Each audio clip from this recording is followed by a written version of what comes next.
সুপ্রিয় দর্শক, এইমাত্র পাওয়া রাতের সংবাদে আপনাদের স্বাগতম। শুরুতেই সংবাদ শিরোনাম। শুরুতেই জানাবো, নেপালের নতুন প্রধানমন্ত্রীরও পদত্যাগ চায় জেনজি, মধ্যরাতে বিক্ষোভ। জানাবো, উত্তাল ভাঙ্গা ঢাকার সঙ্গে বন্ধ দক্ষিণবঙ্গের যোগাযোগ। জানাবো, শপথ নিলেন নেপালের অন্তর্বর্তীকালীন সরকারের 3 মন্ত্রী। থাকছে বিস্তারিত প্রতিবেদনে। সর্বশেষ জানাবো, 18 দিন পর হাসপাতাল ছাড়লেন গণ অধিকার পার্টির সভাপতি নুরুল হক। সুপ্রিয় দর্শক, এতক্ষণ শুনছিলেন সংবাদ শিরোনাম। এবারে জানাবো বিস্তারিত। তার আগে অনুরোধ থাকবে, ভিডিওটি ভালো লাগলে এবং আপডেট সংবাদ পেতে চ্যানেলটি সাবস্ক্রাইব করে পাশেই থাকবেন। ধন্যবাদ। নেপালের নতুন প্রধানমন্ত্রীরও পদত্যাগ চায় জেনজি, মধ্যরাতে বিক্ষোভ।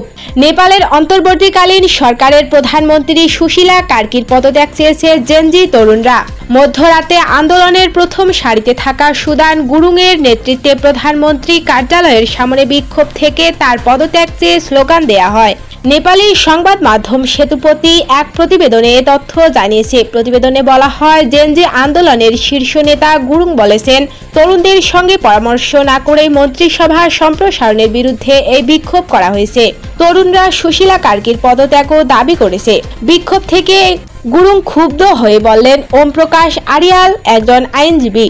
তিনি ভেতর প্রধানমন্ত্রীর কার্যালয় থেকে নিজেকে স্বরাষ্ট্রমন্ত্রী হিসেবে দাবি করছেন। আমরা যদি আবার রাস্তায় আসি, কেউ আমাদের থামাতে পারবে না। আমরা যেখানে রেখেছি সেখান থেকে ওদের ছিঁড়ে ফেলবো। গত সপ্তাহে বিক্ষোভের সময় যারা আহত বা নিহত হয়েছিলেন তাদের আত্মীয় স্বজনও নতুন এই বিক্ষোভে যোগ দেন। ইতোমধ্যে প্রধানমন্ত্রী কার্কির সিদ্ধান্ত নিয়েছেন, আইনজীবী আরিয়াল স্বরাষ্ট্র ও আইন মন্ত্রণালয়ের নেতৃত্ব দেবেন।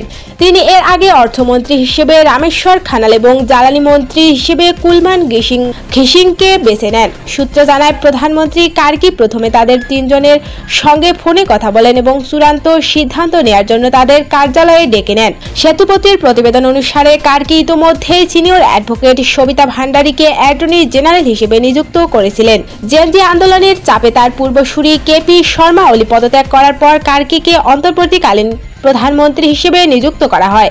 তিনি নেপালের ইতিহাসে প্রথম নারী প্রধানমন্ত্রী।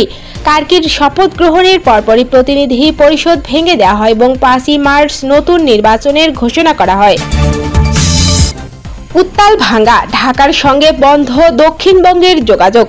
ফরিদপুরের ভাঙ্গা সংসদীয় আসনের সীমানা পুনর্বিন্যাস ও পুলিশের কড়া মামলার প্রতিবাদে উপজেলা পরিষদ ও ভাঙ্গা থানায় হামলার ঘটনা ঘটেছে।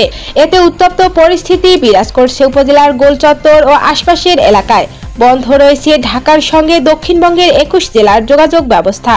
এই সময় বিক্ষোভকারীরা ভাঙ্গা অফিসার্স ক্লাবে আগুন ধরিয়ে দেয়। এছাড়া ইউএনও ও নির্বাচন কমিশন অফিসে আগুন দেয় ও সেখানে থাকা কয়েকটি গাড়ি ও 8টি মোটরসাইকেল ভাঙচুর করে। বিক্ষোভকারীদের থামাতে পুলিশের একটি দল পরিস্থিতি নিয়ন্ত্রণে এগিয়ে গেলে তারা জনতার ধাওয়ার মুখে পড়ে এবং পাশের মডেল মসজিদে আশ্রয় নেয় বলে জানিয়েছে স্থানীয়রা। এ সময় ভাঙ্গা থানা ঘেরাও সহ পুলিশের একাধিক গাড়ি ভাঙচুর ও একটি গাড়িতে আগুন দেয়া এপিবিএনকে লক্ষ্য করে ইট পাটকেল নিক্ষেপের ঘটনা ঘটেছে। হাইওয়ে পুলিশের ওসি মোহাম্মদ রকুনুজ্জামান জানান, ভাঙ্গা থানা ঘেরাও সহ একটি গাড়িতে আগুন ও কয়েকটি গাড়ি ভাঙচুর করে বিক্ষোভকারীরা। এছাড়া ইউএনও ও নির্বাচন কমিশন অফিসে আগুন দেওয়া সহ সেখানে থাকা কয়েকটি গাড়ি ও 8টি মোটরসাইকেল ভাঙচুর চালায় তারা। শপথ নিলেন নেপালের অন্তর্বর্তীকালীন সরকারের 3 মন্ত্রী। নেপালের অন্তর্বর্তীকালীন প্রধানমন্ত্রী সুশীলা কার্কি মন্ত্রিসভার সদস্যদের নাম ঘোষণা করেছেন।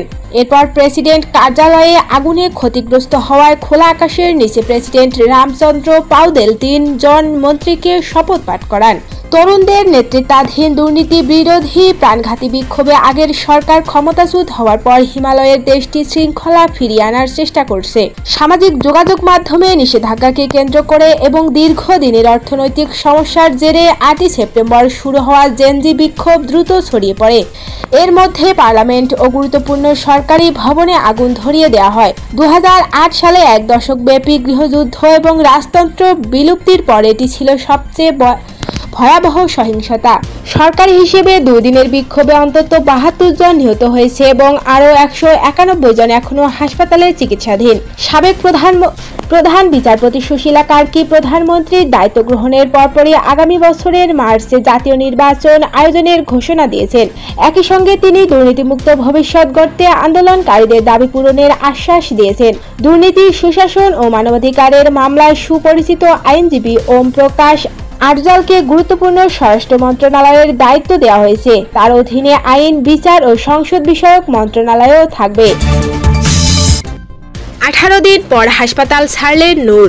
রাজধানীর কাকরাইলে হামলায় গুরুতর আহত গণ অধিকার পরিষদের সভাপতি নুরুল হক নূর 18 দিন চিকিৎসা নেয়ার পর ঢাকা মেডিকেল কলেজ হাসপাতাল ছেড়েছেন।